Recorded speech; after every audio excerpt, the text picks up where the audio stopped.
À 15h30 sur BFM TV, bienvenue dans notre édition spéciale consacrée à ce coup de force de la milice paramilitaire Wagner.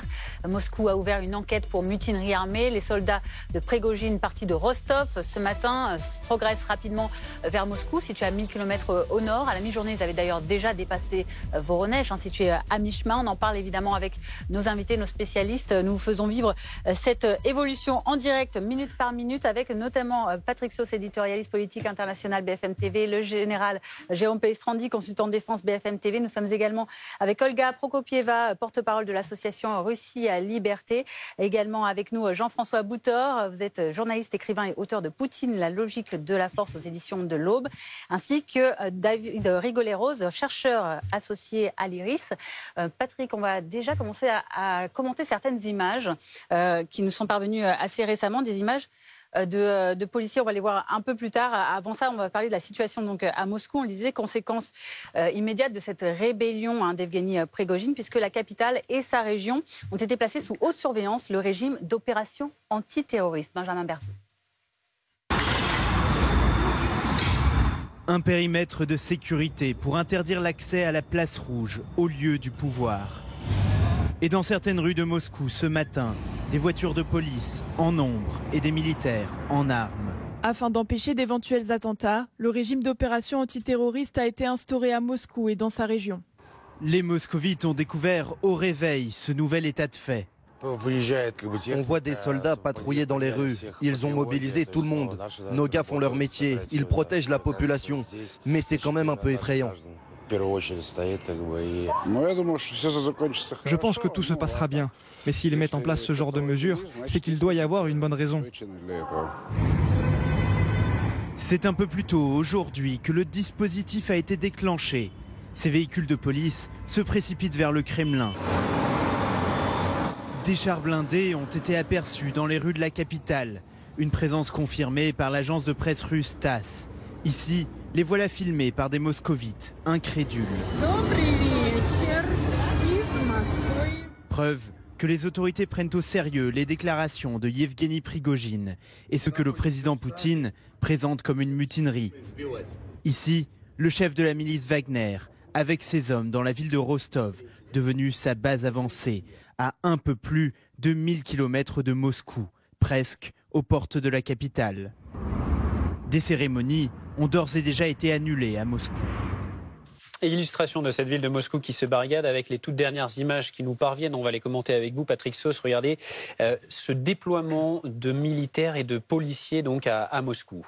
Oui, on est sur la rue Lipetskaya qui, comme son nom l'indique, amène vers Lipetsk, où se trouverait déjà l'avant du convoi de Wagner. Ça va avec les images de tranchées qu'on a pu voir. La rue Lipetskaya qui donne aussi sur l'autoroute M4. Et effectivement, il y a ce type d'armement aussi. On sait que sur une autre partie de la périphérie de Moscou, c'est la Rosgvardia, la garde russe présidentielle russe qui a équipé un poste de tir d'un lance-grenade automatique. On est à peu près dans ces armes-là, sachant qu'en face, on a pu voir qu'il y avait donc des blindés lourds, des chars qui étaient sur des porte-chars. On sait aussi que Yevgeny, on subodore selon les sources proches de Prigojine, que Wagner s'est largement équipé ces dernières semaines de lance-missiles anti-chars, anti-aériens aussi. On a pu voir des images d'escarmouches entre des miliciens de Wagner au sol et des hélicoptères russes de l'armée russe, puisqu'à chaque fois, il faut bien préciser. Alors, on a également cette réaction du maire de Moscou, compte tenu de la situation, qui appelle sa population à garder le calme, général Pellistrandi. On a vu cette progression, on le disait, probablement organisée, puisque c'est assez rapide. On voit sur une distance de 1000 km. Ils ont déjà dépassé la moitié du chemin. C'est une opération qui était prévue, on semble le penser maintenant, pour déstabiliser le Kremlin ?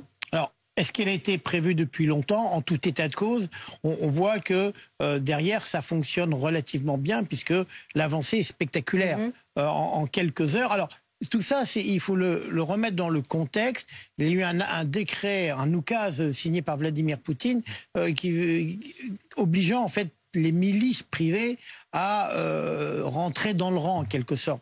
Et Prigojine a refusé de signer ce document, arguant du fait d'abord que sa force est conséquente. 25 000 combattants selon lui, et puis en gros qu'il est le seul à avoir gagné du terrain, en particulier lors de la bataille de Bakhmout. En tout état de cause, on voit une grande efficacité dans cette progression, et d'où la question que l'on peut se poser, quelles sont les complicités, quels sont les camps qui vont se rallier à Prigojine. Parce qu'il est clair que cela va être l'enjeu des heures à venir. Dire est-ce que Prigojine engendre des soutiens d'autorités militaires, politiques ou autres. On peut par exemple citer le gouverneur de Rostov-sur-le-Don qui visiblement n'a pas manifesté une ardeur très forte à dire qu'il fallait résister à Prigojine. Donc ça va être l'enjeu des heures à venir et en quelque sorte c'est une espèce de jeu de domino entre ceux qui vont choisir de conserver leur allégeance, et j'emploie volontairement le mot allégeance à Vladimir Poutine, et ceux qui pensent que c'est peut-être le moment de changer de camp. Oui, parce que Jean-François Boutor, il y a de nombreuses forces en présence. Bah oui, on peut faire la liste. Si on prend d'abord les forces institutionnelles, vous avez le FSB, qui n'est pas forcément uni. Vous avez le SVR, c'est-à-dire les renseignements extérieurs de Narychkine, qui a été humilié au début, avant, et qui est peut-être un compte à régler, si l'occasion se présente. Vous avez le GRU, ça c'est les renseignements militaires. Vous avez le MVD, c'est le ministère de l'Intérieur. Vous avez la garde nationale ou la Rosgardia. Vous avez le FSO, qui est la garde qui dirige, enfin qui protège directement Vladimir Poutine. Vous avez les gardes frontières, un peu à côté, mais qui est quand même une force officielle, les Kadyrovtsi, parce que c'est l'armée de la République de Tchétchénie. Et puis après, vous avez 40 recensés officiellement, 40 milices privées, dont celle de Prigojine, et il y en a seulement 24 qui jusqu'à présent avaient signé. Donc vous voyez que ça fait... tout ça n'est pas un commandement uni, loin de là, et Poutine n'est pas forcément très sûr de pouvoir actionner dans le même sens tous ces leviers. Patrick, que sait-on de la progression de ce convoi des mercenaires? Est-ce qu'on sait à combien de kilomètres il se situe actuellement de Moscou? Il y a quand même deux choses qui nous interpellent. Un, la rapidité. Voilà, Pompei Strandi le disait. Les dernières informations donnent 300 kilomètres entre l'avant du convoi et Moscou. Mais on n'est pas en train de commenter une guerre. Dans une guerre, on serait en train de vous dire, mais attendez, en ayant un vocabulaire un peu militaire, il va falloir tenir compte de l'élongation. Parce que c'est bien, le convoi, il a un avant, mais il a aussi un arrière. Et donc, les forces russes régulières pourraient aussi essayer de couper en deux ce convoi, pour essayer de prendre par l'arrière. Non, il semble qu'on est vraiment dans la question d'une marche, comme une marche politique avec des blindés. C'est pas tout à fait 1922, la marche sur Rome, mais c'est le même but politique. Il faut vraiment s'imaginer que ça avance, que ça se barricade à Moscou, mais qu'on n'est pas en train de chercher à faire une opération de contre-offensive. On est dans le contre-terrorisme, oui, mais à Moscou seulement. Il y a l'opération, ce qu'on appelle l'opération Citadelle. Donc on est vraiment dans quelque chose de totalement inédit, avec, n'oublions pas, les Ukrainiens qui avaient un plan bien fait et qui sont en train de se dire, on va peut-être pas se jeter tout de suite dans la gueule du loup pendant que les autres règlent leurs affaires, mais quand même il y a une opportunité. Voilà, quand votre question revient souvent, et c'est normal, sur le fait est-ce que c'est un tournant, eh ben, on est en train de se dire ça des deux côtés de la frontière ukrainienne. Et les forces de Wagner qui seraient au niveau de Lipetsk, on le voit très bien sur cette carte, donc en direction effectivement de Moscou. David Rigoulet-Rose, il y a plusieurs dates qui nous viennent en tête, bien sûr 1917, on le rappelait, la fin du régime des tsars, les bolcheviks qui prennent le pouvoir, c'est la révolution russe. 1991, Mikhail Gorbatchev qui est en vacances en Crimée, il y a un putsch qui sera contenu et qui verra l'émergence de Boris Eltsine. Est-ce qu'on peut faire un parallèle avec ces deux dates, avec ce qui se passe aujourd'hui? Oui, alors comparaison n'est pas raison, parce que les situations sont toujours différentes, même s'il y a effectivement des similitudes. Moi, je dirais qu'il y en a plus avec 1917 qu'avec 1991. Et d'ailleurs, c'est pas forcément un hasard si le président Poutine a fait référence explicitement à 1917. C'est bien qu'il y a quand même quelque chose qui perçoit d'une situation totalement inédite. Ça a mal fini pour le tsar. Oui, c'est ça. Et ça a commencé aussi par des défaites sur le front. Donc il y a cette donnée qui n'est pas anodine, et on connaît les difficultés de l'armée russe par rapport aux Ukrainiens, même si pour les Ukrainiens sont aussi en situation compliquée par rapport à l'armée russe. Mais il y a des doutes et qui étreignent manifestement le tsar du Kremlin. Et par rapport effectivement à cette idée de putsch, on n'est pas dans la situation non plus française de 1961. Il y avait le général de Gaulle qui a cassé la logique du putsch, mais parce qu'il avait une autorité historique, politique, militaire que n'a probablement pas Vladimir Poutine, et c'est justement une partie de sa faiblesse. Il a un entourage, mais lui-même n'incarne pas une légitimité militaire, militaro-politique. Et c'est tout le problème, c'est ce qui fait aujourd'hui sa fragilité, parce qu'il a joué sur une fragmentation, et le paradoxe, c'est que c'est sa verticale du pouvoir qui est en train de se désagréger aujourd'hui. Il a joué un jeu dangereux. Vous parliez de la multiplication des milices. Gazprom a sa milice, Kirill a sa milice, Shoigu a sa milice. Donc on arrive à un moment où cette milicianisation rejoint la situation post-1917, avec des armées qui se constituent et qui déstabilisent un État central affaibli. Olga Prokopieva, on voit cette situation, ces multiplications de milices, cette progression, et puis cette question, est-ce que Prigojine a des ambitions politiques dans cette prise de cette avancée, en tout cas ce coup de force qui est mené depuis ce matin, depuis cette nuit? Il se peut, on a en tout cas des signaux qui nous montrent ça, mais moi je serais très prudente de faire des parallèles avec 1917 parce que aujourd'hui, Prigojine n'est rien en Russie. C'est juste un criminel à la tête d'une milice paramilitaire qui commet des crimes de guerre, qui tue à coups de massue ses propres soldats, qui organise des tortures de prisonniers de guerre ukrainiens, de déserteurs russes.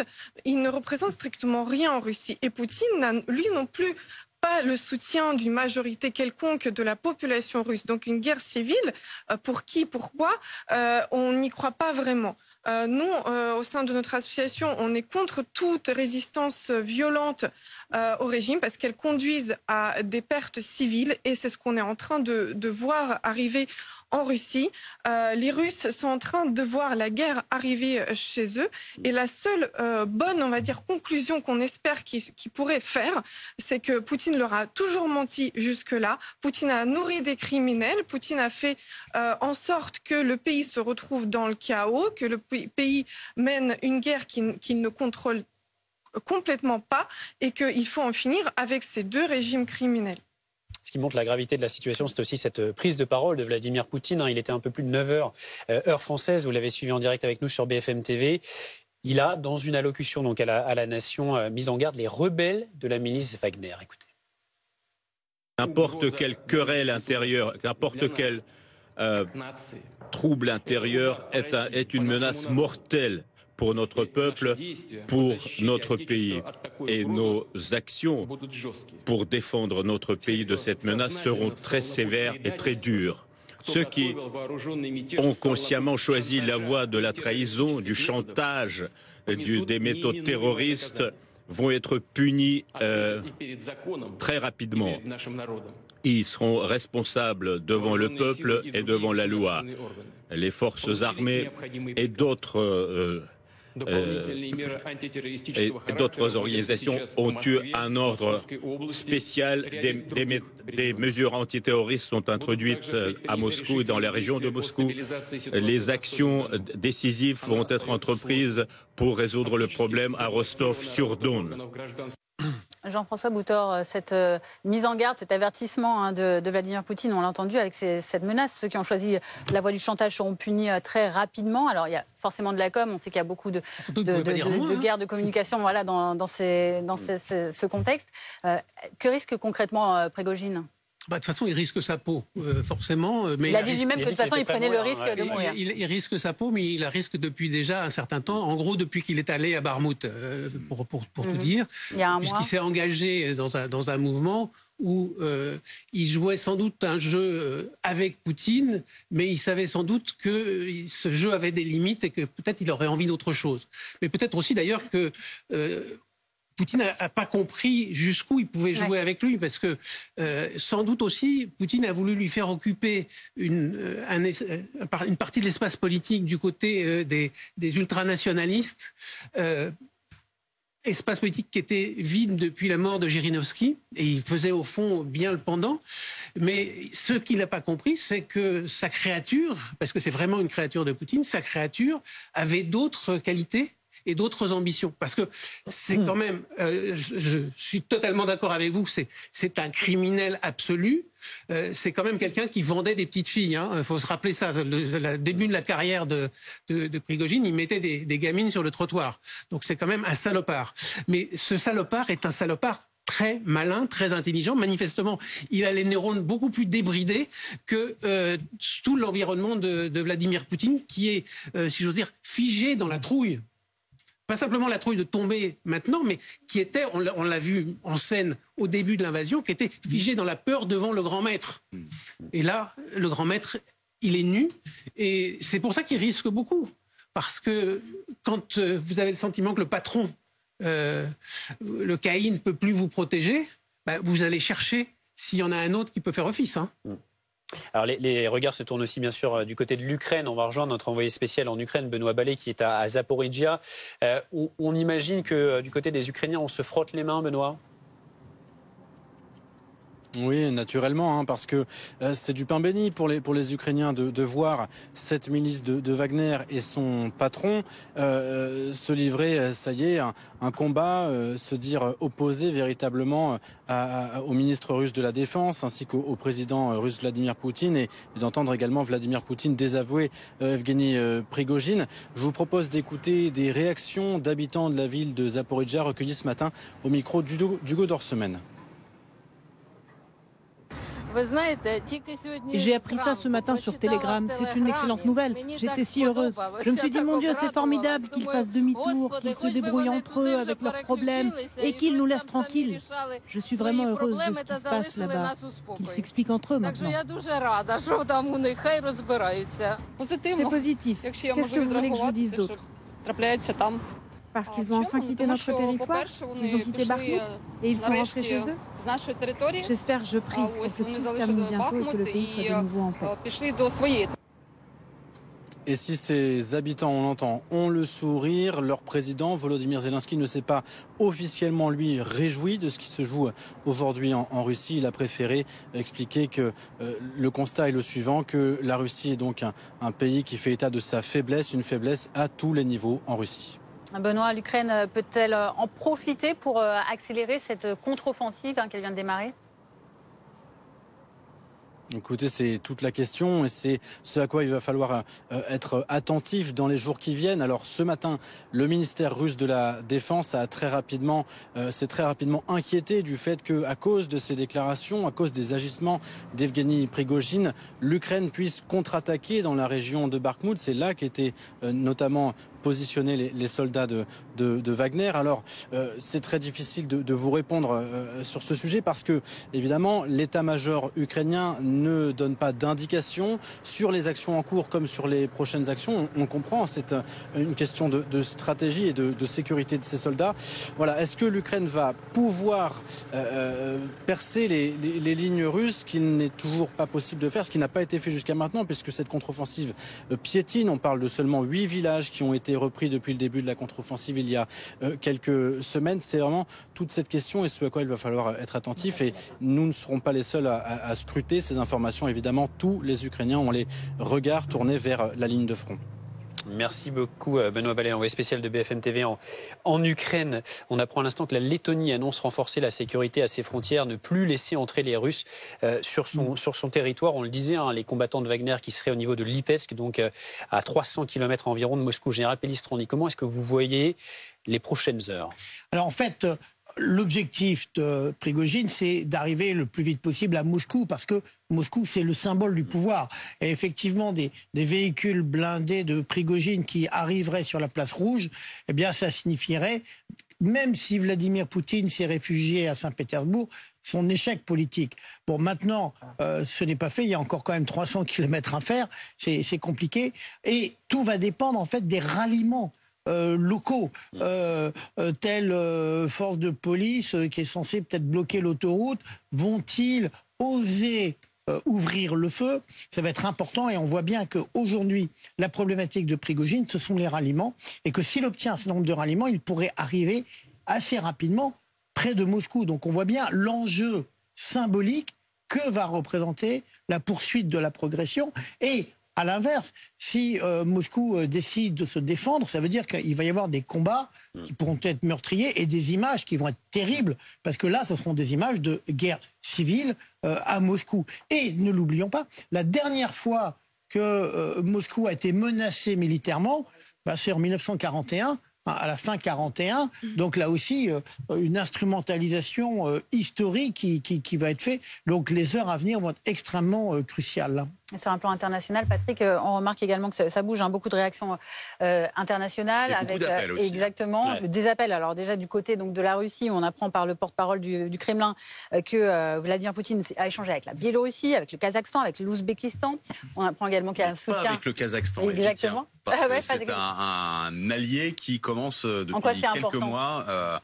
C'est quasiment un président, le président kazakh, qui avait été placé par Vladimir Poutine, qui lui-même a dû faire face à, pour le coup, une guerre civile, parce qu'encore une fois, si Prigojine parle de guerre civile, on n'y est pas encore, il n'y a pas de civils qui sont en train de...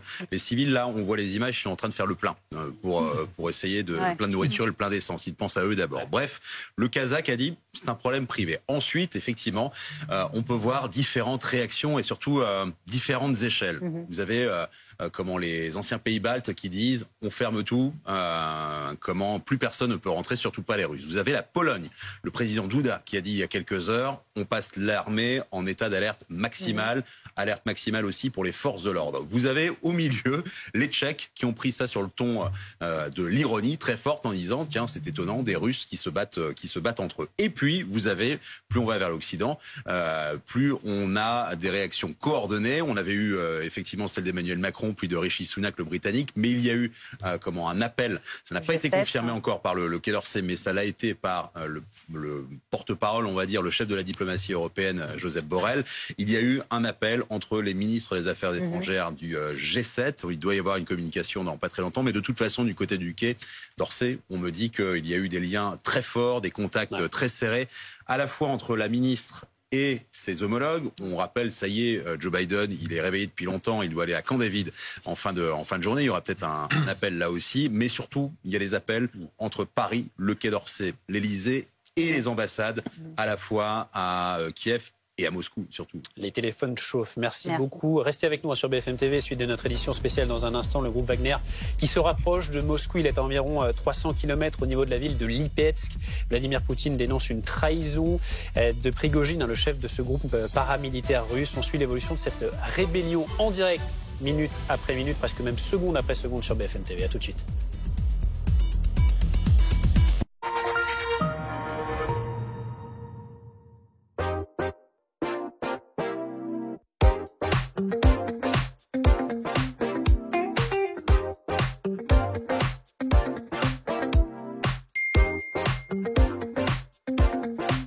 Et oui, à ce prix-là, vous n'êtes pas près de rentrer. Promo Vacances. Petit prix, grandes vacances. À saisir chez Promo Vacances, l'Espagne est à partir de 499 €, tout compris. Sans glyphosate. Sans huile de palme. Sans conservateur. Sans gluten. Sans lactose. Sans antibiotiques. Sans sucre ajouté. Sans sulfite. Sans nitrite. Mais pas sans plaisir. Naturalia. C'est bon de manger sans. La centrale photovoltaïque de Groupe Verlaine garantit 25 ans livrée chez vous pour 4 900 € le 3 kW. Appelez vite le 3620 et dites Groupe Verlaine ou sur groupeverlaine.com. Groupe Verlaine, le climat de confiance. Pour la petite fuite, faut compter une petite heure pour tout démonter. Mais si c'est ce que je pense, ça va vous coûter un petit billet. Heureusement, chez McDonald's, il existe des petites formules à 4,50 €. Et hop, petit logo. Profitez de l'été avec les shorts Mister Marvis. Confort ultime, design intemporel et fait à la main au Portugal. Découvrez les shorts Mister Marvis dès maintenant sur mrmarvis.fr. Vous voulez perdre du poids? Alors scannez ce QR code et découvrez le prix de votre programme Comme J'aime. Mais c'est ce QR code, votre nouvelle égérie? Je pensais que c'était moi. Ah, Adriana, oui, alors en fait c'est plus simple pour les personnes qui veulent perdre du poids. Elles ont juste à scanner ce QR code, vous savez, quand il y a moins de mots c'est plus efficace. Donc en fait vous me dites que vous n'avez plus besoin de moi? Non mais Adriana, il ne faut pas le prendre comme ça. Bien sûr que non, allez-y. Oui, c'est ça. Alors, appelez le 0800 37 37 37 ou rendez-vous sur commej'aime.fr, commej'aime.fr. Coucou, chérie, je suis chez U. Chez U, mais pourquoi? Ils vendent 150 produits nus à prix coûtant. J'ai pris des croquettes pour chien. Mais on n'a pas de chien? Non, mais c'est pour offrir aux voisins. Ok, et pour nous, t'as pris quoi? Des poireaux en rondelles. Des poireaux en rondelles? J'ai paniqué, il y a trop de trucs à acheter. Ok, chérie, calme-toi, juste suis la liste, d'accord? 150 produits U à prix coûtant, comme ce shampoing U aux œufs et à la vanille à 1,06 €. Des valeurs fortes et des prix bas. Ils ont pas un chat aussi, les voisins? Je prends de la litière.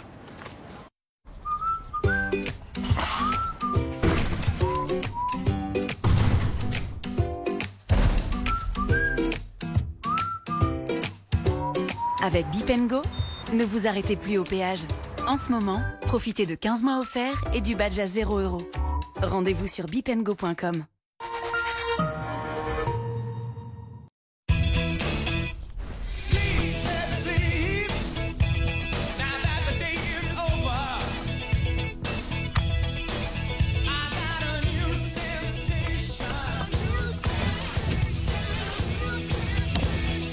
Bienvenue à tous ceux qui débutent avec l'électrique.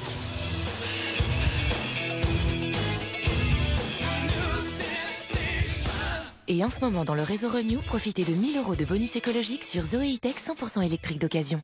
Allez-y, prenez une petite chaise. Vous avez pas eu mon petit mail? On a un petit souci là. Il manque un petit versement. Oui, bah oui. Heureusement, chez McDonald's, il existe des petites formules à 4,50 €. Ouais, ça fait du bien. Et hop, petit logo. Pour 5 900 €, équipez-vous de panneaux solaires. Installation, matériel, démarche, SAV et garantie. Pour 5 900 €, tout est compris. Découvrez l'offre de notre partenaire Avison. Produisez enfin votre propre énergie et faites des économies. C'est ça, un bon plan Carrefour Énergie.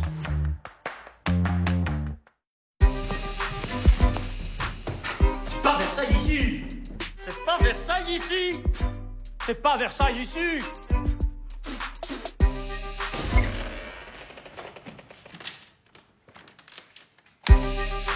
Wow! C'est pas Versailles ici! Et si c'est Versailles ici, les matelas Trianon en exclusivité à la compagnie du lit.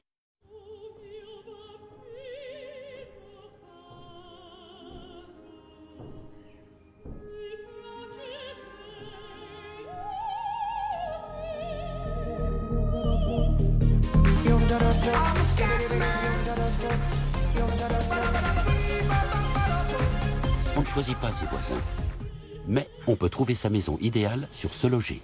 Achetez, louez, vendez sur le site immobilier préféré des Français. Ah, Se Loger, vous avez les clés.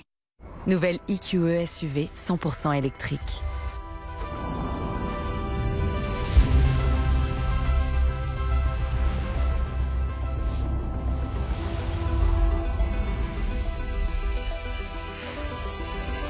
Jusqu'à 570 km d'autonomie.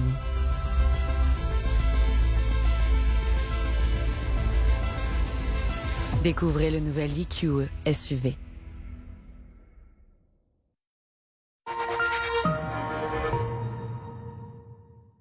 Votre météo avec la douche solaire Ozlock. Eau rafraîchissante ou chauffée par le soleil. Ozlock, la douche économe. La météo avec The Originals Hotels. Une nouvelle façon de vivre l'hôtel. Plus authentique, plus locale et plus humaine. Détendez-vous devant votre programme avec Europe Assistance. On peut s'en passer, sauf quand on en a besoin.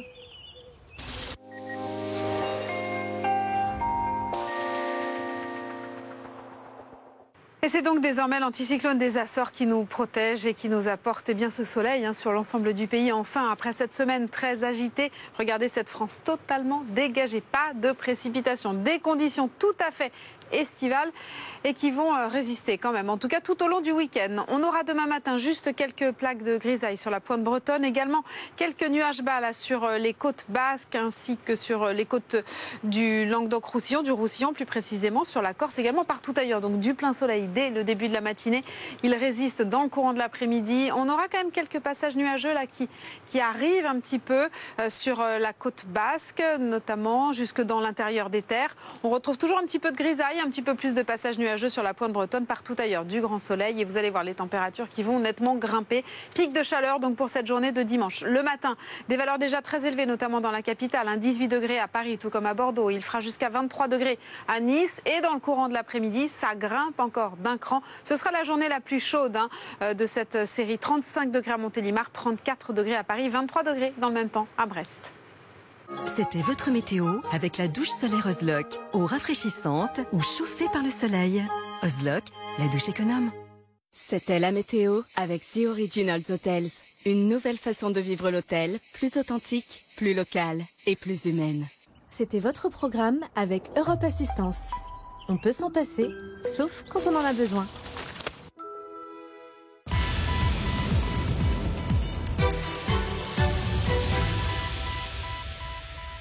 Il est 16h, merci d'être avec nous sur BFM TV. L'édition spéciale se poursuit, consacrée à cette rébellion en Russie de la part du groupe de miliciens Wagner. Son chef, Yevgeny Prigojine, mène une offensive à l'intérieur du pays, menace d'aller jusqu'à Moscou. Il s'en rapproche de plus en plus. Nous suivons minute par minute l'évolution de la situation en direct sur notre antenne avec bien sûr nos invités. Et on va partir tout de suite, Fanny, voir en notre Russie. correspondant à Moscou, Jean-Didier Revoin.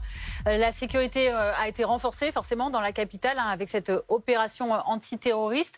Quelle est la situation sur place actuellement ? Alors écoutez, pour l'instant, ce qu'on peut dire, c'est que les bâtiments officiels comme le Kremlin ou la Douma sont sévèrement gardés par des véhicules blindés.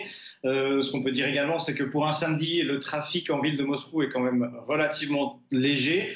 Preuve que les gens sortent moins. On ne peut pas dire pour autant qu'il n'y a personne dans les rues. Les gens sortent et se promènent quand même. C'est le début de l'été et les gens sont tout contents d'aller se promener dans les parcs. Mais il faut noter qu'un des principaux, un des plus grands parcs de la capitale, le parc Sokolniki, a été fermé par un décret du maire de Moscou dans le cadre de ce régime antiterroriste qui s'applique aux citoyens moscovites. L'objectif est d'éviter les rassemblements publics pour que des terroristes ne puissent pas tuer beaucoup de citoyens d'un seul coup.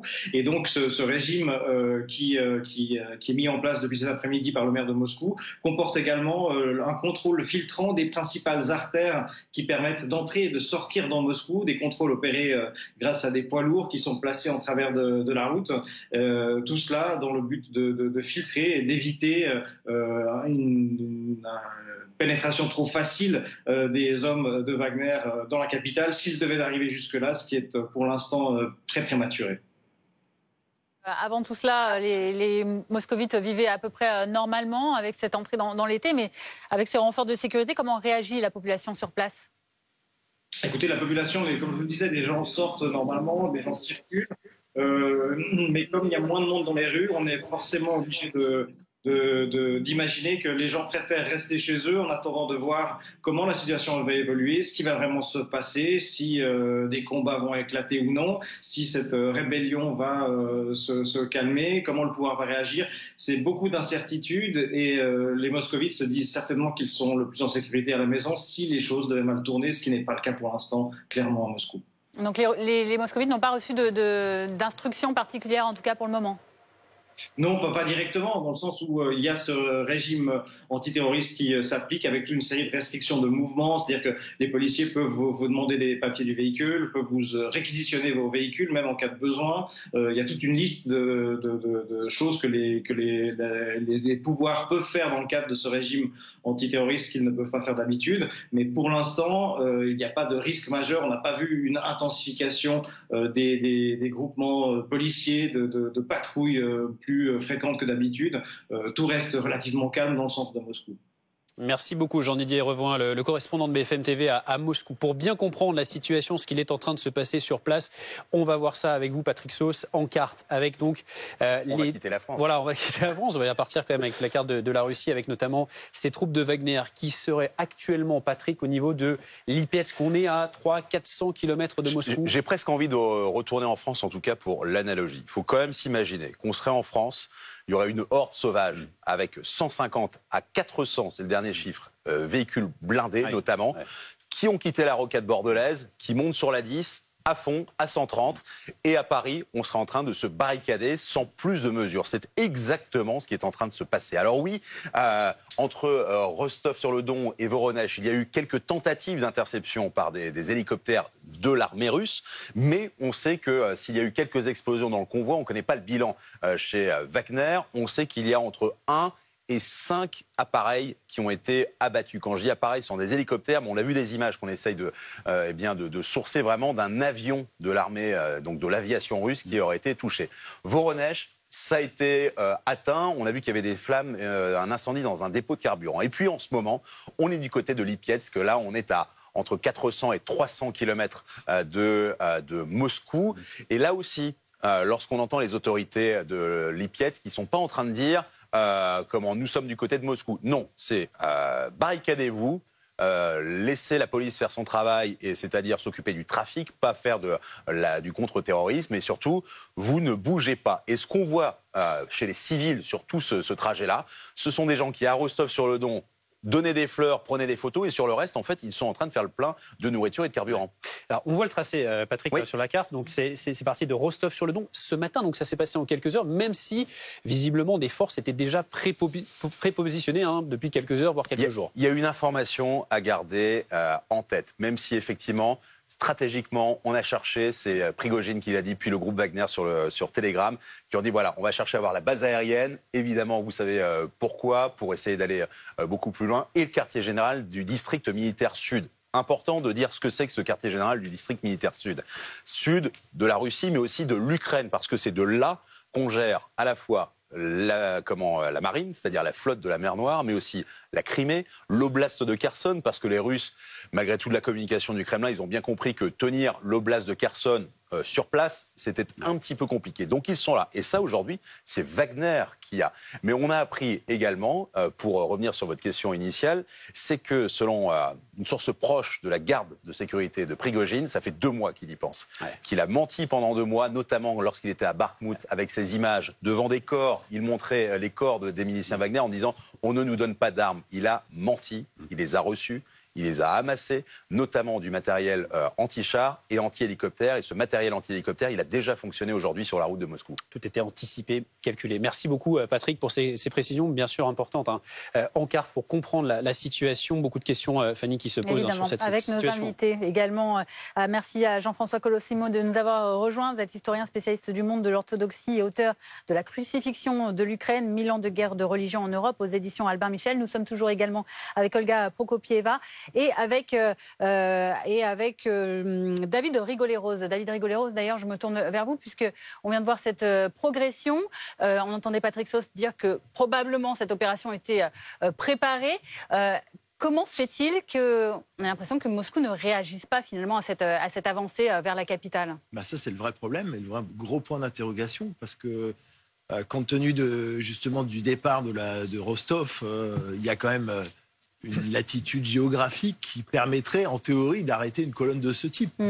Et donc, ça soulève beaucoup de questions sur la coordination des forces armées régulières, les transmissions des ordres, les défections éventuelles. Parce qu'on ne s'explique pas quand même pourquoi cette avancée se ferait aussi aisément, quand bien même il y aurait une préparation en amont de la part de Prigojine, comme c'était évoqué justement par Patrick Sauce. Mais le problème, là, c'est quand même que ça va très vite et qu'on a l'impression que rien n'arrête la dite colonne. Ce qui expliquerait d'ailleurs le brouillard entretenu avec les vols, justement, évoqués également précédemment vers Leningrad, Saint-Pétersbourg, etc. Poutine est dit toujours au Kremlin, mais effectivement, on n'en sait rien. Et manifestement, il y a quand même un flottement à Moscou pour que des décisions de ce type soient prises, c'est-à-dire on va dire, barricader, creuser des tranchées, sécuriser un environnement proche. Donc c'est quand même assez stupéfiant. Tout le monde l'est, hein, d'ailleurs, stupéfait, je pense, parce que objectivement, c'est quand même assez inédit. À l'instant, la région russe de Kalouga, près de Moscou, annonce des restrictions sur les déplacements. C'est ce qu'annonce le gouverneur. On va revoir les images que l'on vous montrait tout à l'heure de ces protections, hein, avec donc ce déploiement de forces, de militaires, de police. Regardez, ça se passe donc à Moscou et aux alentours. On en parle avec vous, notamment Jean-François Colisimo, historien spécialiste du monde de l'orthodoxie, auteur de La crucifixion de l'Ukraine. 1000 ans de guerre de religion en Europe. Comment est-ce que vous analysez ce qu'il est en train de se passer? Est-ce que vous êtes surpris par cette avancée des troupes de Prigojine? Alors d'abord, depuis le début de la guerre, on dit où est l'opinion russe? Qu'est-ce qu'elle fait? Pourquoi elle ne réagit pas? Pourquoi il n'y a pas un mouvement de protestation contre la guerre? On sait que beaucoup de jeunes Russes et de moins jeunes qui faisaient partie des élites russes ont fui la Russie. C'est une très grosse émigration, hein, à laquelle on a assisté. Donc ceux-là, ils ne sont plus en Russie. Et quant au peuple russe, auquel on interdit de parler de guerre depuis maintenant 16 mois, auquel finalement on intime tous les jours, on instille tous les jours une propagande totalement délirante, ce peuple-là, aujourd'hui, je dirais qu'il réagit par sa passivité. Ça nous est difficile à comprendre, mais il faut voir, évidemment, au cours du XXe siècle, l'expérience soviétique et ensuite la manière dont Vladimir Poutine a tenu sous perfusion l'homo soviéticus, n'est-ce pas? Alors, c'est très simple.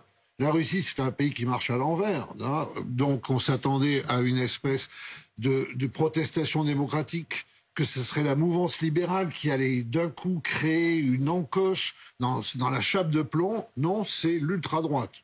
Donc, des gens qui renchérissent. Et d'un autre côté, si vous voulez, vous voyez ces jeunes soldats que vous nous montrez là, quel choix ils ont dans la vie? Mourir en Ukraine, sur le front, ou mourir devant le Kremlin pour Vladimir Poutine. Dans les deux cas, ils meurent pour Poutine. Et dans les deux cas, de toute façon, en fait, on les rend participants. Aujourd'hui, avec ce pouvoir qui est complètement un glacis inconnu des Russes, un pouvoir qui est fermé, un pouvoir qui est hermétique aux Russes, on ne sait pas ce qui se passe. Au fond, c'est une affaire aujourd'hui entre Prigojine et Poutine. Et je pense que beaucoup de Russes, simplement, ne veulent pas s'en mêler, ne se sentent pas concernés et attendent de voir, au fond, qui va être le vainqueur.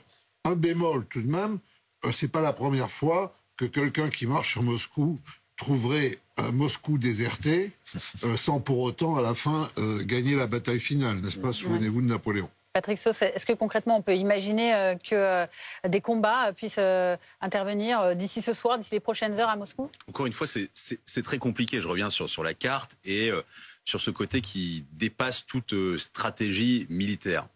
Vraiment, je reprends l'analogie de l'autoroute A10, Bordeaux-Paris. Vous avez une horde sauvage qui est en train de rouler très très très vite.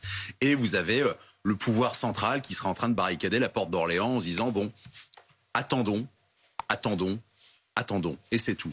On a dans le même temps ces avions, on le voit sur les sites de radar, des avions gouvernementaux qui partent à Saint-Pétersbourg. Donc il faut peut-être, sans combat, s'imaginer, parce qu'il y a quand même un certain nombre de barricades qui sont mises, notamment sur les ponts à la sortie de Moscou, une espèce de stand-by. Je réfléchis en même temps que je vous parle, vraiment, ça fait partie des hypothèses. Vous avez les miliciens de Wagner, un convoi qui attend devant, qui fait une belle photo comme Prigojine a pu le faire au tout début, à la moitié de la bataille de Bakhmout, en disant je suis à Bakhmout alors qu'il n'était que dans les faubourgs. Et ensuite une prise de parole de Poutine avec un bureau et 36 000 téléphones autour de lui en disant voilà, nous continuons de résister contre cette trahison, sachant que c'est à peu près le même bureau qu'à Moscou, mais il serait à Saint-Pétersbourg avec le reste. Mais je crois, on reçoit des informations totalement folles depuis ce matin, mais pour l'instant, je ne crois pas à des combats de rue, parce que, encore une fois, attention au vocabulaire, c'est Prigojine qui parle de guerre civile. Il n'y a pas de guerre civile pour l'instant. Hein. Il y a simplement, encore une fois, des types armés, surarmés, qui avancent et qui se sont fait intercepter une fois ou deux par des hélicoptères, mais il n'y a pas de guerre civile au sens propre du terme, c'est-à-dire des Russes qui se battent les uns contre les autres. On a vu ces images en direct de Moscou à l'instant. Olga Prokopieva, comme Patrick Sauce, est-ce que vous aussi, vous pensez qu'il n'y aura pas de combat dans Moscou dans les prochaines heures? C'est difficile à dire. C'est une hypothèse, bien sûr. Qui serait prêt à combattre des forces d'assaut de Wagner, qui est un groupe terroriste, qui commet des atrocités dans tous les territoires où il intervient. Mais ce qui est encore plus inquiétant, c'est que les moscovites ne sont pas du tout prévenus. Ils ne sont pas du tout mis à l'abri. Enfin, il n'y a aucune instruction. Ça montre encore une fois que ni Poutine ni Prigojine n'ont aucune considération pour la vie humaine. Ils s'en fichent royalement de ce qui peut se passer avec les populations civiles. Et aussi, peut-être, ce qui est important de rappeler, c'est que la guerre en Ukraine, c'est une grosse manne pour que Poutine et tous ses copains se financent, se mettent des sous en plein les poches. Et l'intérêt de la guerre, avant tout, c'est ça, et la corruption qu'il y a autour de cette guerre. Une guerre civile en Russie n'a aucun intérêt, ni pour Poutine, ni pour Prigojine d'ailleurs. Et peut-être on verra bien comment ça évolue. Mais des combats n'ont aucun intérêt, ni pour l'un, ni pour l'autre. Alors, où est à l'heure actuelle Vladimir Poutine? Est-il à Moscou? Est-il parti vers Saint-Pétersbourg? La question évidemment se pose. Ce matin, en tout cas, il était bien dans la capitale, puisqu'il s'est adressé à la nation dans une allocution télévisée. Et il a parlé de trahison. On le réécoute, on en parle juste après. La Russie lutte aujourd'hui pour son avenir. On est en train de riposter à l'agression des néo-nazis et leurs maîtres. Toute la puissance économique, militaire et informationnelle de l'Occident est dirigée contre nous. Nous sommes en train de combattre pour la sécurité de nos citoyens, pour notre souveraineté et pour notre indépendance. Nous sommes en train de nous battre pour le droit de rester la Russie, un pays avec une histoire millénaire. Cette bataille où le destin de notre peuple est en train de se décider exige l'unité de toutes les forces, la consolidation et la responsabilité, où il faut renoncer à tout ce qui peut nous affaiblir. N'importe quelle querelle que peuvent être utilisées par nos ennemis extérieurs pour nous abattre.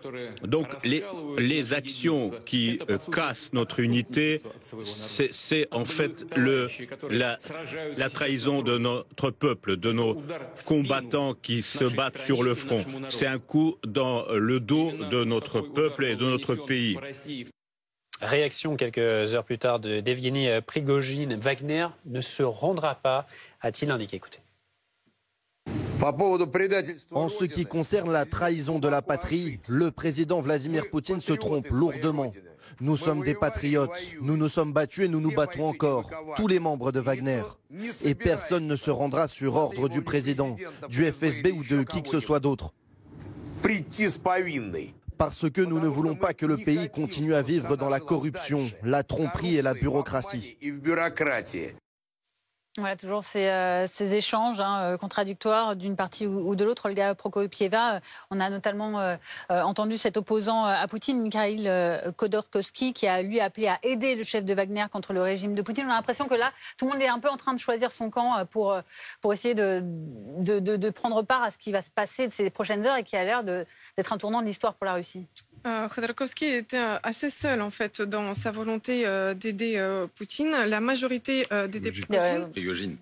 la majorité des mouvements anti-guerre et des forces démocratiques russes sont pour une opposition, une résistance non violente. Notre association a toujours soutenu une résistance non violente au régime poutinien parce que la violence conduit à la violence, conduit à des pertes civiles et ce n'est pas un moyen de transformer un pays vers une démocratie qui ne sera plus une menace pour l'Europe ni pour le monde entier. Donc nous soutenons pas la position de Khodorkovsky et pensons qu'il est primordial de transformer de manière dans les droits et de manière en respectant la justice, le pouvoir en Russie. Et c'est seulement comme ça qu'une Russie apaisée, pacifiste naîtra. Et aussi, je le rappelle, comme je l'ai déjà dit tout à l'heure, qu'il est très important de libérer les prisonniers politiques en Russie qui sont contre la guerre et qui aujourd'hui sont aussi en danger en restant dans les prisons où il peut se passer beaucoup de choses. On a entendu parler déjà de soulèvements dans des prisons, notamment celle où est Vladimir Karamurza, un des prisonniers politiques russes emprisonnés pour haute trahison. Et nous craignons pour leur vie, ce qui va advenir d'eux. Et ce sont ces hommes-là, ensemble avec d'autres qui représentent la Russie démocratique, qui feront l'avenir de la Russie. Ce ne sera ni Poutine ni Prigojine. On voit ces images en direct de Moscou. On suit bien sûr l'évolution de cette situation avec ces troupes de Wagner qui progressent, qui se rapprochent de Moscou, qui sont à 300-400 km de la capitale russe. David Rigoulet-Rose, s'ils ne tombent pas dans les prochaines heures, les prochains jours, de toute façon, Vladimir Poutine sera affaibli par ce qu'il se passe. Ah, il l'est déjà, de toute façon, il l'est déjà. Mais encore. Oui, mais justement, par rapport à ce que vous disiez sur Khodorkovsky, ce qui est intéressant, c'est qu'on peut faire référence à la formule de Churchill par rapport à Hitler, en disant qu'il était prêt à manger avec le diable. Pour si ça pouvait faire tomber. Donc c'est pas une caution donnée à Prigojine, c'est qu'il voit Prigojine juste comme un moyen de déstabilisation profonde du système poutinien. C'est un moyen très dangereux. On peut contester. Non, mais ça peut être dangereux. Mais en tout cas, c'est la logique qui est la sienne. Maintenant, pour ce qui est de Vladimir Poutine lui-même, oui, il est manifestement, il se sent menacé, certainement. Et il se sent probablement d'autant plus menacé en voyant ce qui se passe. Parce que nous, de l'extérieur, on n'a pas les clés pour comprendre dans le brouillard l'opacité du système actuel. Mais manifestement, il y a quand même des gens qui ne le soutiennent plus ou pas suffisamment. Et là, on peut renvoyer effectivement à des personnalités qu'il a pu humilier par le passé. Il y a une sorte de vengeance de la part de certains. En tout cas, un certain nombre de gens qui doivent se dire qu'il n'est plus forcément la personne idoine pour structurer un pouvoir à Moscou. Et c'est ça qui est vraisemblablement dans l'air de ce qui se passe, parce que ça expliquerait effectivement la facilité de Prigojine, qui par ailleurs, de toute façon, il avait fait une déclaration il y a quelques mois où il disait qu'il n'avait pas d'ambition politique. Manifestement, c'est peut-être pas tout à fait le cas, mais Merci. En tout cas, la situation est certainement un tournant. Et on va justement suivre cette situation en temps réel, évidemment en direct sur BFM TV. Restez avec nous dans un instant. Nous poursuivrons donc de suivre cette progression de la milice paramilitaire Wagner qui se dirige donc vers Moscou. Moscou qui se barricade alors que les forces de Wagner, elles, sont situées à Lipetsk, à 300-400 km de là. Nous verrons également comment les uns et les autres prennent parti pour tenter d'y voir plus clair sur cette situation. À tout de suite.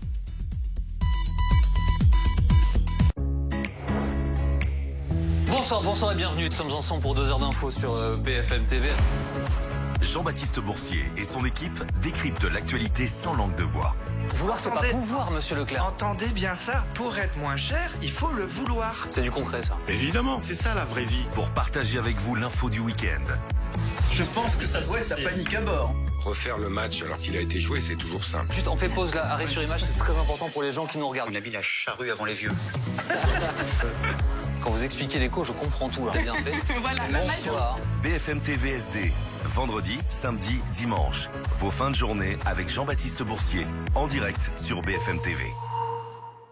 Votre programme avec Magnolia.fr. Changez votre assurance de prêt à tout moment et économisez sur Magnolia.fr, comparateur en assurance de prêt immobilier.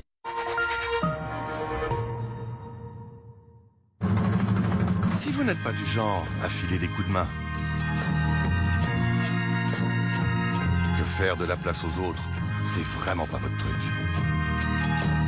Que leur confort vous importe peu. Et qu'aider les autres n'est pas dans vos habitudes. Soyons honnêtes, cette voiture n'est vraiment pas faite pour vous. Citroën C5 Aircross hybride rechargeable est à partir de 379 € par mois avec 4 ans de garantie et d'assistance offerte.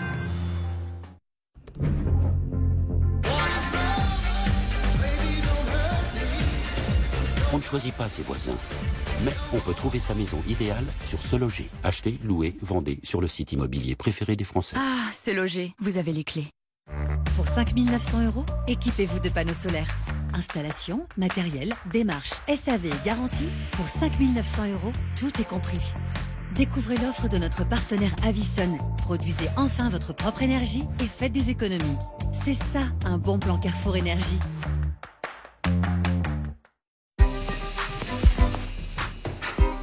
Versailles ici. C'est pas Versailles ici. C'est pas Versailles ici.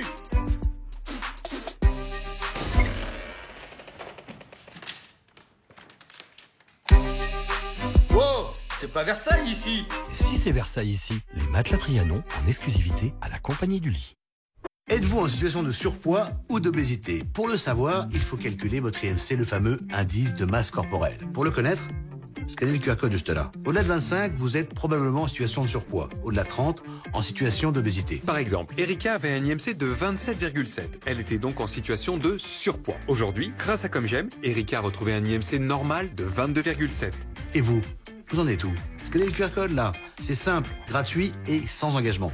Sinon, il y a le site là, commej'aime.fr. Sans glyphosate, sans huile de palme, sans conservateur, sans gluten, sans lactose, sans antibiotiques, sans sucre ajouté, sans sulfite, sans nitrite, mais pas sans plaisir. Naturalia, c'est bon de manger sain.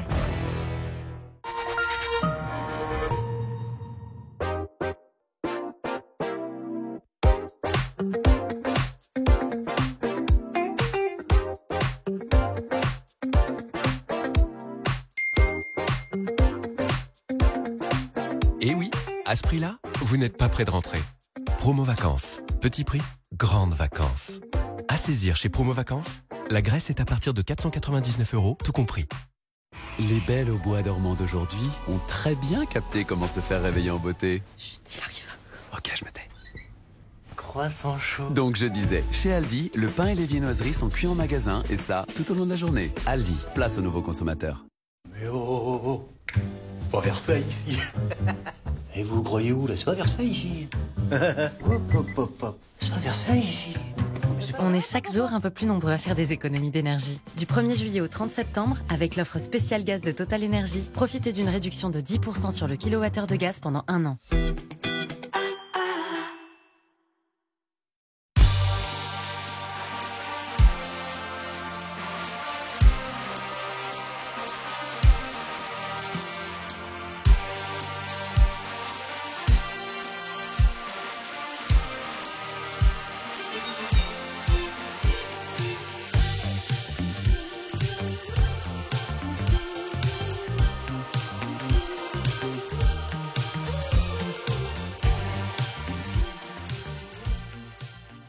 La centrale photovoltaïque de Groupe Verlaine garantit 25 ans livrée chez vous pour 4 900 € le 3 kW.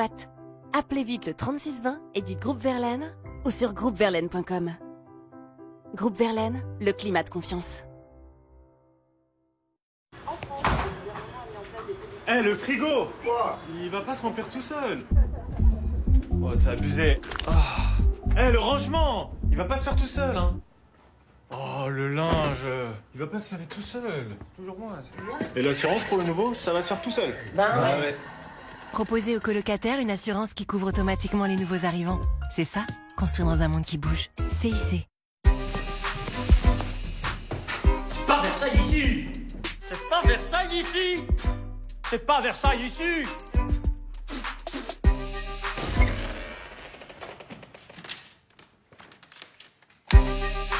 Wow, c'est pas Versailles ici. Et si c'est Versailles ici, les matelas Trianon en exclusivité à la compagnie du lit.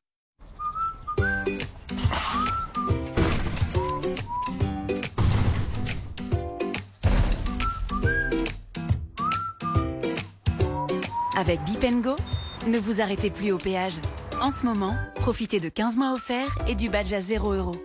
Rendez-vous sur bipandgo.com. Votre météo avec la douche solaire Ozlock. Eau rafraîchissante ou chauffée par le soleil. Ozlock, la douche économe. La météo avec The Originals Hotels. Une nouvelle façon de vivre l'hôtel. Plus authentique, plus locale et plus humaine. Détendez-vous devant votre programme avec Europe Assistance. On peut s'en passer, sauf quand on en a besoin.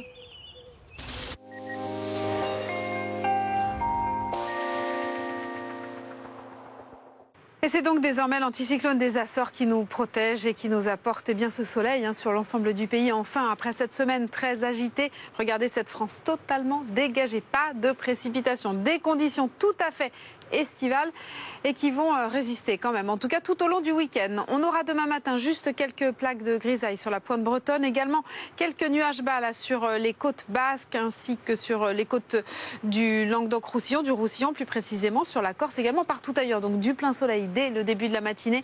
Il résiste dans le courant de l'après-midi. On aura quand même quelques passages nuageux là qui arrivent un petit peu sur la côte basque, notamment jusque dans l'intérieur des terres. On retrouve toujours un petit peu de grisaille, un petit peu plus de passages nuageux sur la pointe bretonne, partout ailleurs du grand soleil, et vous allez voir les températures qui vont nettement grimper. Pic de chaleur donc pour cette journée de dimanche. Le matin, des valeurs déjà très élevées, notamment dans la capitale, 18 degrés à Paris tout comme à Bordeaux. Il fera jusqu'à 23 degrés à Nice, et dans le courant de l'après-midi, ça grimpe encore d'un cran. Ce sera la journée la plus chaude de cette série. 35 degrés à Montélimar, 34 degrés à Paris, 23 degrés dans le même temps à Brest.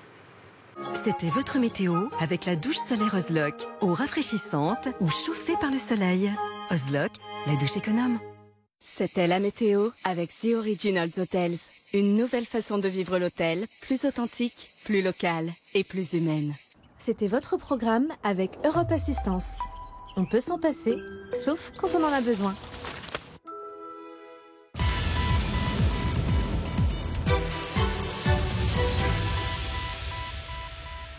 Bienvenue dans cette édition spéciale consacrée toujours donc à ce coup de force de la milice paramilitaire Wagner contre Moscou, démarré donc dans la nuit. Moscou qui a ouvert une enquête pour mutinerie armée, puisque les soldats d'Evgeny Prigojine, partis de Rostov sur le Don ce matin, ont parcouru une grande partie des 1000 km qui les séparent de Moscou. Actuellement, alors qu'ils ont dépassé déjà Voronezh, à mi-chemin, ils en sont à peu près au niveau de Lipetsk, situé à 400 km de la capitale. Évidemment, on en parle et on suit cette évolution minute après minute avec nos invités, avec nos spécialistes en plateau, également avec nos envoyés spéciaux et nos correspondants.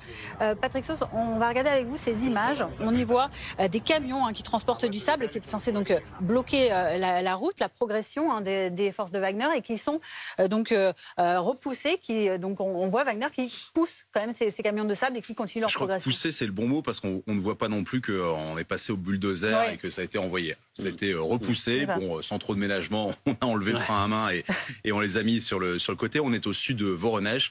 Et là encore, on se questionne beaucoup. C'est-à-dire que, il faut quand même s'imaginer. Il y a les équipements militaires, mais c'est une société privée surarmée avec des chars qui foncent vers la capitale d'un grand pays, qui est la Fédération de Russie. Et donc, chaque nouvel indice, au fur et à mesure que cette horde est en train de s'avancer vers Moscou, montre que finalement, il n'y a pas de résistance. C'est pas 4 camions comme ça. Vous voyez, ils sont partis, il n'y a même pas de traces de frein, ni de combat. Ils sont mis sur le côté, on pousse et on avance. Et vous avez à 300-400 km de là, les autorités qui, effectivement, commencent à mettre des lance-grenades, qui commencent à mettre des tranchées quand même, comme si on était en train d'attendre les armées de Napoléon. Et on attend depuis Moscou. Il y a vraiment un côté, on protège Moscou. Et le reste, ils avancent. Ça paraît tellement surréaliste que, encore une fois, j'ai vraiment du mal à imaginer des combats au final là-bas. Mais ça peut arriver, ça peut être tout à fait. D'ailleurs, à l'instant même, il en reste plus beaucoup, mais le ministère français des Affaires étrangères vient de renvoyer une note, vous savez, les conseils de France Diplomatie aux voyageurs, en disant vraiment tout voyage est parfaitement déconseillé en raison de la situation sécuritaire et antiterroriste à Moscou. On va voir, merci Patrick. On va voir aussi une image, regardez, de Rostov, Rostov sur le Don, où les troupes de Wagner sont passées. Donc tout à l'heure, regardez ces images en direct avec notamment, bien sûr, ces chars, cette image de Rostov, la population qui est dehors, scène assez surréaliste. Et puis, on disait effectivement Moscou qui se barricade, la capitale et sa région qui ont été placées sous haute surveillance, le régime d'opération antiterroriste. On voit ça avec Benjamin Berthaud. Un périmètre de sécurité pour interdire l'accès à la place rouge, au lieu du pouvoir. Et dans certaines rues de Moscou, ce matin, des voitures de police en nombre et des militaires en armes. Afin d'empêcher d'éventuels attentats, le régime d'opération antiterroriste a été instauré à Moscou et dans sa région. Les moscovites ont découvert au réveil ce nouvel état de fait. On voit des soldats patrouiller dans les rues. Ils ont mobilisé tout le monde. Nos gars font leur métier. Ils protègent la population. Mais c'est quand même un peu effrayant. Je pense que tout se passera bien. Mais s'ils mettent en place ce genre de mesures, c'est qu'il doit y avoir une bonne raison. C'est un peu plus tôt aujourd'hui que le dispositif a été déclenché. Ces véhicules de police se précipitent vers le Kremlin. Des chars blindés ont été aperçus dans les rues de la capitale. Une présence confirmée par l'agence de presse russe TASS. Ici, les voilà filmés par des moscovites incrédules. Preuve que les autorités prennent au sérieux les déclarations de Yevgeny Prigojine et ce que le président Poutine présente comme une mutinerie. Ici, le chef de la milice Wagner, avec ses hommes dans la ville de Rostov, devenue sa base avancée, à un peu plus de 1000 km de Moscou, presque aux portes de la capitale. Des cérémonies ont d'ores et déjà été annulées à Moscou. Général Jérôme Pellistrandi, on le disait, entre 150 et 400 véhicules roulent actuellement vers la capitale, vers Moscou. Le chiffre est encore peu précis, mais on voit en tout cas qu'il y a cette avancée et qu'on le disait, on s'étonne tous qu'elle ne soit pas matériellement plus stoppée que ça au niveau de la capitale. On a vu tout à l'heure avec notre correspondant sur place, également avec ces images en direct à Moscou, la population semble vivre assez normalement. C'est assez stupéfiant ce qui se passe tout de même actuellement avec cette rébellion. Oui, mais par exemple, on sait qu'il n'y a plus d'avions, plus de billets d'avion disponibles au départ de Moscou pour Tbilissi, Astana et Istanbul. Ça veut dire aussi quelque chose. Ça veut dire que là, cet après-midi, il y a des moscovites qui se ruent vers l'aéroport pour quitter la Russie. Il faudra voir peut-être en fin de journée, par exemple, s'il y a des flux de véhicules qui quittent, alors qui ne vont pas aller vers le sud justement, mais qui vont aller vers l'est ou vers le nord pour quitter Moscou. Une chose est sûre, c'est qu'on a cette grande autoroute M4 qui est une autoroute, une des plus importantes de Russie. Et donc on a cette progression, ces dizaines de véhicules de Wagner. Alors déjà, le problème, c'est qu'un véhicule de Wagner, il ressemble étrangement à un véhicule de l'armée russe. C'est les mêmes.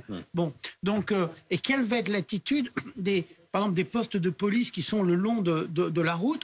Est-ce que sont-ils prêts à ouvrir le feu en quelque sorte pour empêcher la progression? C'est des questions qui peuvent se poser en tout état de cause.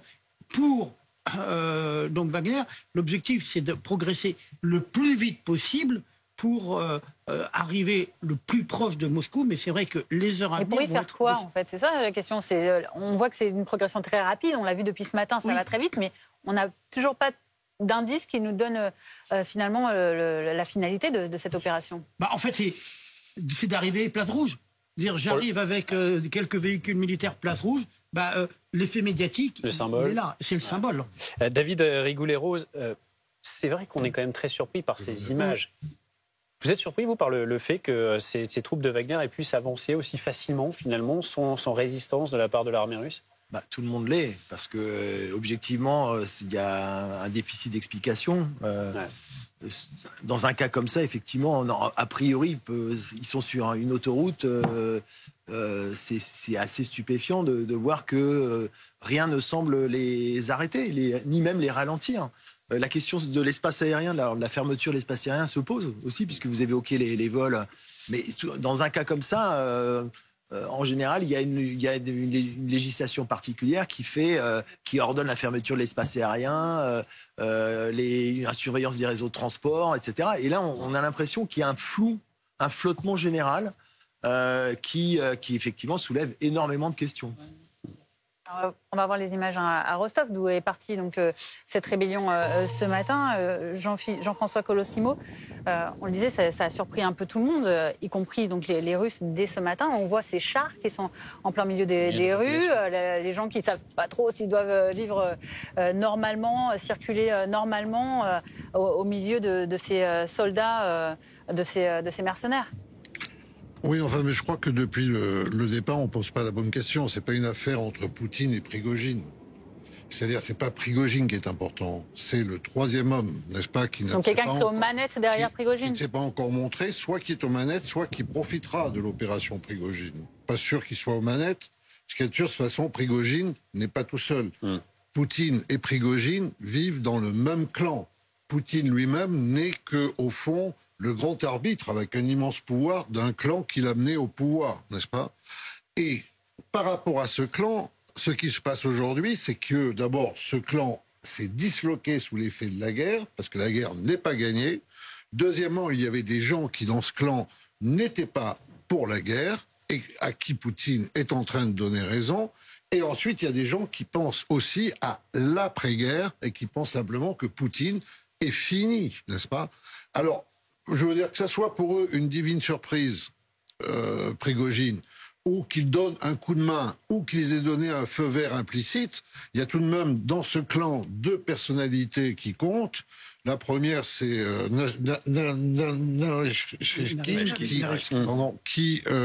qui était l'homme des services de l'armée, qui est en plus un héritier de la grande aristocratie russe du XIXe siècle, dont le père a été recruté très violemment par le NKVD et qui a vraiment été en plus ridiculisé par Poutine. C'est l'ami de Shoigu. C'est très important. Ils sont tous les deux alliés. Ils sont alliés, véritablement. Et puis, il y a l'autre. C'est Patrouchev, qui est le véritable vieux compagnon de route de Poutine, qui dirige véritablement le Kremlin, qui dirige toute l'administration, qui dirige tous les services, et qui a un fils de 45 ans qui a fait Harvard et qui ministre de l'Agriculture, et qui a toujours été présenté comme le successeur avec un grand S potentiel.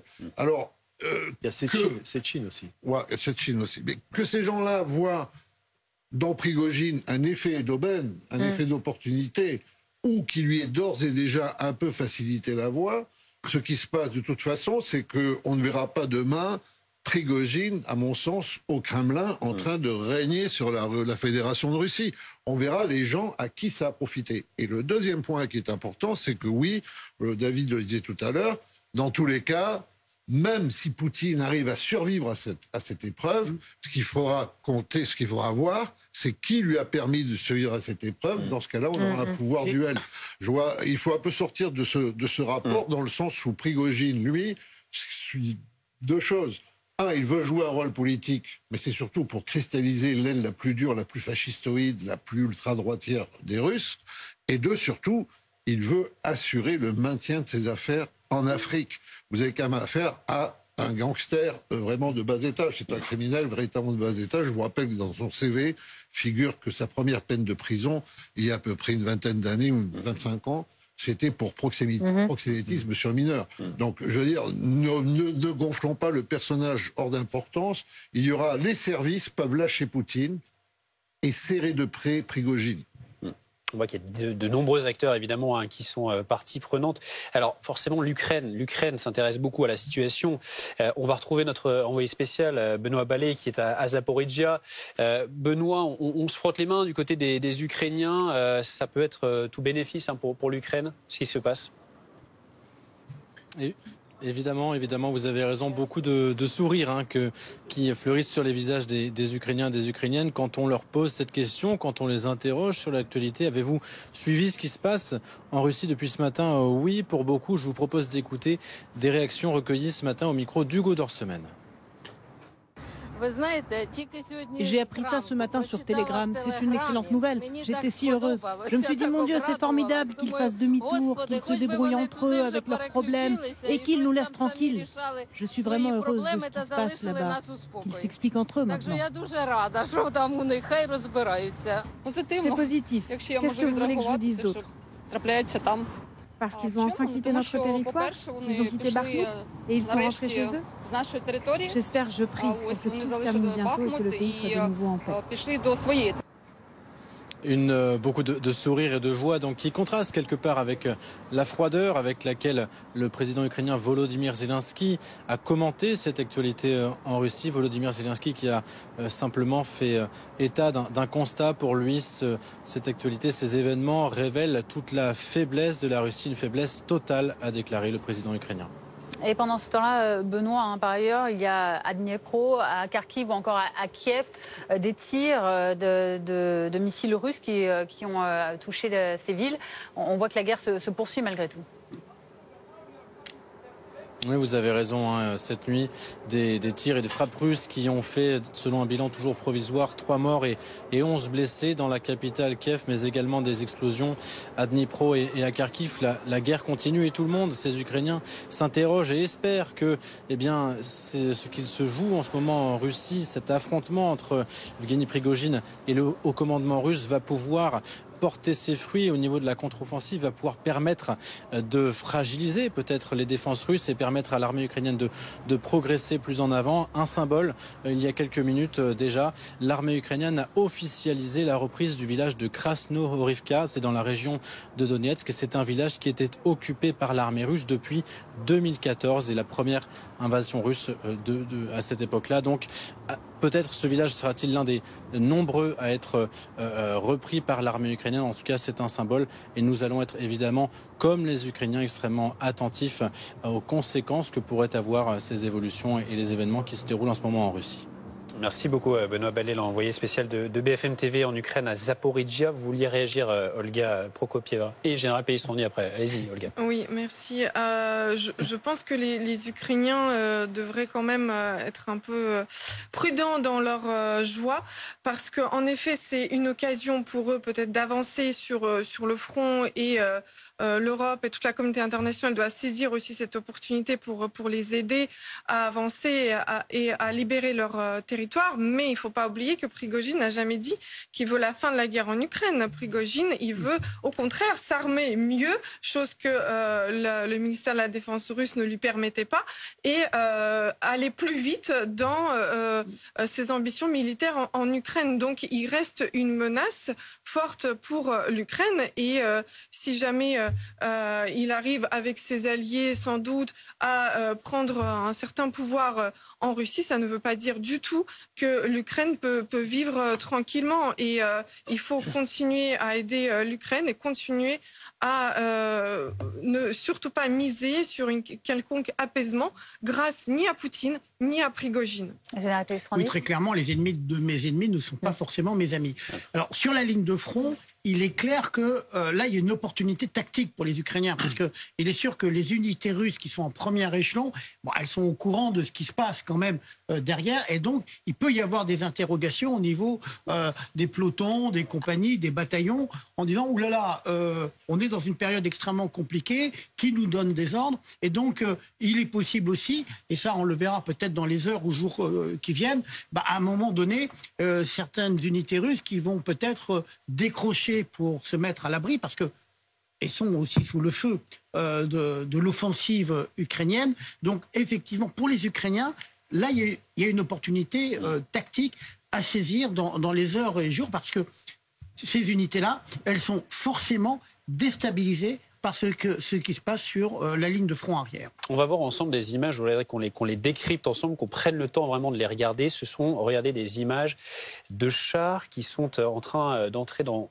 Moscou. Alors, on va véritablement regarder pour voir de quoi s'agit-il. Est-ce que ce sont des chars de l'armée russe qui sont en train de sécuriser la ville? C'est difficile à dire. En tout cas, on le voit, la progression, ils sont en train de, vraiment dans la région, dans la périphérie de Moscou, pour sécuriser. On le rappelait tout à l'heure, il y a un déploiement important. Moscou qui est en train de se barricader. Des chars et en tout cas des camions qui étaient là déjà sur place, parce que sinon, s'ils étaient sur l'opération militaire spéciale, ils auraient encore les marques, les Z ou les V. Ouais. Mais on est là-dessus. Alors, on ne sait pas exactement où. On sait où à Moscou en tout cas. Mais on revient toujours à la même chose. On ne nous montre pas ces images à 3 km de Wagner qui est en train de monter. Donc on est vraiment en train de sécuriser la capitale et pas le reste. Il y a eu quelques tranchées au-delà des...